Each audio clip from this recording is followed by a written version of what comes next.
ఈరోజు రాష్ట్ర వ్యాప్తంగా ఉన్నటువంటి సమగ్ర శిక్షలో పనిచేస్తున్నటువంటి 25,000 మంది కాంట్రాక్ట్ అవుట్సోర్సింగ్ ఉద్యోగులకు సంబంధించి మేము 20వ తారీఖు నుంచి డిసెంబర్ 20వ తారీఖు నుంచి సమ్మెలో పాల్గొంటున్నాం.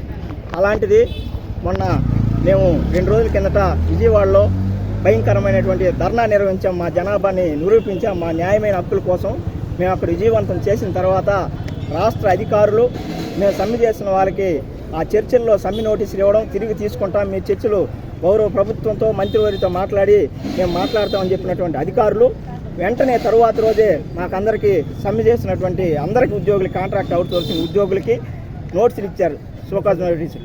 అందుకని మేము ఆ నోటీసుని ఈరోజు దగ్ధం చేస్తున్నాం. ఎందుకంటే మేము న్యాయపరంగానే సమ్మె నోటీస్ ఇచ్చాం, ముందస్తుగానే ప్రభుత్వానికి తెలియజేశాం. న్యాయమైన డిమాండ్ల కోసం న్యాయంగానే మేము పోరాడుతున్నాం. మా న్యాయమైన డిమాండ్లు ఏంటి? మేము కాంట్రాక్ట్ అవుట్సోర్సింగ్ ఉద్యోగులుగా గత 20 ఏళ్ళ నుంచి పనిచేస్తుంటే మాకు 2019 ఎలక్షన్లలో పాదయాత్ర చేసినటువంటి అప్పుడు ప్రతిపక్ష నేత, ఇప్పుడు ముఖ్యమంత్రి శ్రీ వైఎస్ జగన్మోహన్ రెడ్డి గారు మేము ప్రభుత్వం వస్తే మిమ్మల్ని రెగ్యులైజ్ చేస్తాం, మీ న్యాయమైన కోరికలు మేము నెరవేరుస్తామని చెప్పారు. 4.5 సంవత్సరం అయినప్పటికీ ఇప్పుడు నెరవేర్చలేదు.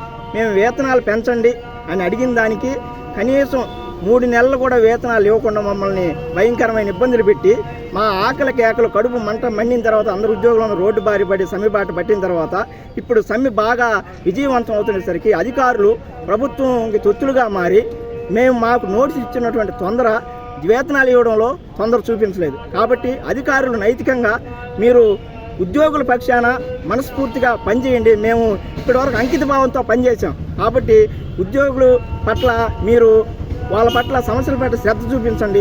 ఆ శ్రద్ధ సమస్యల పట్ల చూపించండి, నోటీసులు ఇచ్చడం కాదని చెప్పి తెలియజేస్తూ ప్రభుత్వానికి ఒక హెచ్చరిక చేస్తున్నాం. మీరు ఎంత నోటీసులు ఇచ్చినా మేము న్యాయపరంగానే సమ్మె నిర్వహిస్తున్నాం. మాకు న్యాయస్థానాలు ఉన్నాయి, ప్రజా సంఘాల మద్దతు ఉంది, సమాజంలో అందరి మద్దతు మాకుంది.